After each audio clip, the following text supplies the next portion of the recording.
గ్రామ పంచాయతీ వద్ద మహాత్మా గాంధీ జాతీయ గ్రామీణ ఉపాధి హామీ పథకం గ్రామ సభ సర్పంచ్ వీరబోయిన సూరిబాబు అధ్యక్షతన నిర్వహించారు. ఈ గ్రామ సభలో 2026-2027 ఆర్థిక సంవత్సరంలో చేపట్టబోయే ఉపాధి హామీ పనులు ఫీల్డ్ అసిస్టెంట్ సిహెచ్ వెంకటరమణ చదివి వినిపించారు.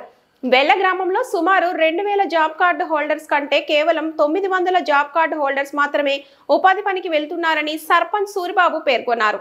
జాబ్ కార్డు కలిగిన ప్రతి ఒక్కరూ ఏడాదికి 100 రోజులు ఉపాధి హామీ పూర్తి చేయాలని విజ్ఞప్తి చేశారు. ఉపాధి హామీ పథకంలో 100% పని దినాలు పూర్తి చేసిన నాడే 40% మెటీరియల్ కాంపోనెంట్ నిధులతో గ్రామంలో మౌలిక వస్తువులు కల్పన జరుగుతుందని సర్పంచ్ సూరిబాబు వివరించారు. జాబ్ కార్డు కలిగిన ప్రతి ఒక్కరూ ఫీల్డ్ అసిస్టెంట్ యాప్లో ఈకేవైసీ చేయించుకోవాలని జేఈ ఈశ్వర్రావు కోరారు. ఈకేవైసీ చేయించుకుంటేనే పని ప్రదేశంలో ఫోటో ముఖ గుర్తింపుతో హాజరు నమోదు అవుతుందని తెలిపారు. ఈ కార్యక్రమంలో ఎంపీటీసీ చిక్కాల స్వామి కాపు, ఎన్డీఏ కూటమి శ్రేణులు ఆకుల నారాయణరావు, కొమ్మిరెడ్డి చిన్నరాముడు, పి వీరభద్రరావు, పి ప్రసాద్, కార్యదర్శి సుబ్రహ్మణ్యం, అధిక సంఖ్యలో ఉపాధి శ్రామికులు, రైతులు, మేట్లు పాల్గొన్నారు. ద్రాక్షారమ్మ కూడా శాంక్షన్ అయింది. దాన్ని కూడా మరి కాంట్రాక్టర్ గారు ఇంకా ఫుల్ వర్క్ మొదలెట్టారు కాబట్టి త్వరలో అది కూడా శాంక్షన్ అవుతాం. మన జై గారు అలా మన మంత్రివర్యులు నాన్నగారు కూడా చెప్పడం జరిగింది.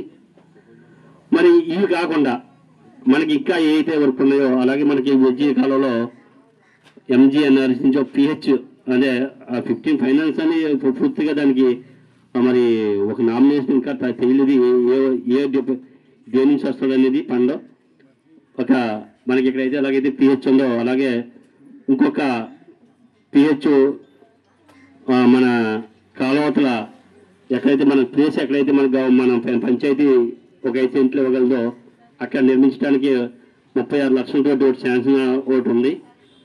అలాగే మరి కొన్ని మనం షుగర్ క్యాన్ రోడ్ అని అవన్నీ పెట్టడం జరిగింది. మన ప్రజాప్రతినిధులు ఎవరైతే ఉన్నారో వాళ్ళు వెళ్ళి దీని మీద ఒక 10 మంది ఫోకస్ చేస్తే కంపల్సరీగా శాంక్షన్ ఆర్డర్లో తీసుకొస్తారు. కాబట్టి మీరు కూడా దాన్ని దృష్టి పెట్టాలని కోరుకుంటూ మరి అలాగే ఇక్కడికి విచ్చేసినటువంటి ఎంజీఎన్ఆర్సీ నుంచి జేఈ గారు ఇక్కడ రావడం జరిగింది.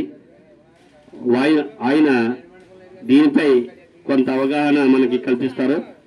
మీకు ఆయన ముందుగా 27వ సంవత్సరానికి ఈ గ్రామ సభ ముఖ్య ఉద్దేశం రాబోయే సంవత్సరానికి వర్కులు గుర్తించి వాటిని అంచనాలు తయారు చేసుకుని ఒక గ్రామ సభ ద్వారా ఆమోదం పొందిన వర్కులు మాత్రమే చేయడానికి అవకాశం ఉంది. కాబట్టి ఈ గ్రామ సభ ఏర్పాటు చేయడం జరిగింది.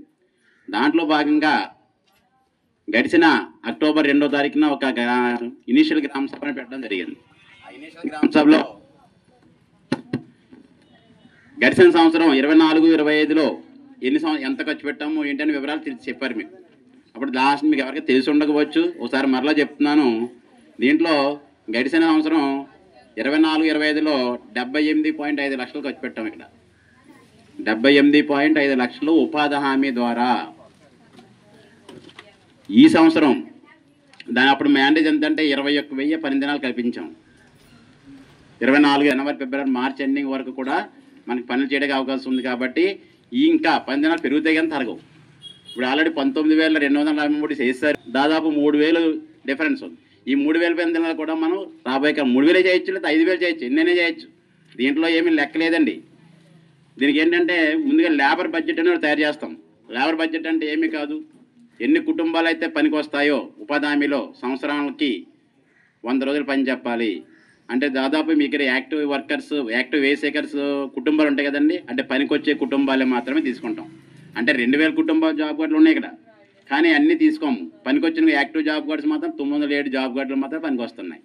ఈ 907 జాబ్ కార్డులు ఇంటూ 100 రోజులు పని చెప్తాం. 100 ఇంటూ 500 రూపాయలు పర్ డే అంటాం. ఆ 500 ఎలాగిస్తాము అంటే 307 రూపాయలు వేజ్ రూపంలో ఇస్తాము. కనవా 197 రూపాయలు కూడా మెటీరియల్ రూపంలో ఇస్తాము. మీరు ఎవరైతే రోజు వచ్చి పని చేస్తారో మీకు 300 రూపాయలు వచ్చిందంటే ఆ 197 రూపాయలు మెటీరియల్ కింద వస్తుంది. ఆ మెటీరియల్ కింద వచ్చిన అమౌంటే ఈ బిల్డింగ్ నిలబడి ఉంది. ఇక్కడ ఈ బిల్డింగ్ ఎవరు కట్టారు? మీరందరూ పని చేస్తే వచ్చిన మెటీరియల్ కాంపోనెంట్తోనే ఈ బిల్డింగ్ కట్టడం జరిగింది. ఇక్కడే కాదు, ఇంకో బిల్డింగ్ కూడా కట్టారు కదండి అక్కడ. ఆ బిల్డింగ్ కూడా మనం కట్టిందే. ఉపాధి హామీలో ఏదైనా సరే ఉపాధి హామీలో వచ్చిన మీరు వేజ్ రూపంలో ఎంత ఖర్చు పెడతామో అంటే 100 రూపాయలు ఖర్చు పెట్టామంటే దాంట్లో 60 రూపాయలు వేజ్ ఖర్చు పెడతాము, 40 రూపాయలు మెటీరియల్ ఖర్చు పెడతాం. 60-40% అంటుంది దాన్ని. ఆ 100 రూపాయల్లో 60 రూపాయలు వేజ్ ఖర్చు పెడితే 40 రూపాయలు మెటీరియల్ కింద దాదాపు మీ ఊరికి వచ్చిన పందినాలు చూసారు. ఇక్కడ 21,000 పందినాలు చేశారు. దాన్ని ఏంటి గుడ్డించుకుంటే ఆ వచ్చిన అమౌంట్ ఎన్ని కోట్లు అయితే అన్ని లక్షలు అయితే అన్ని కోట్లు వీటికి ఇవ్వడం జరుగుతుంది. ఇందులో భాగంగానే సీసీ రోడ్లు వేస్తున్నారు. సీసీ రోడ్లు కూడా ఉపాధి హామీ ద్వారా వచ్చేవే. ఏదైనా టోటల్గా నడిచేదంతా ఉపాధి హామీ మీద నడుస్తుంది.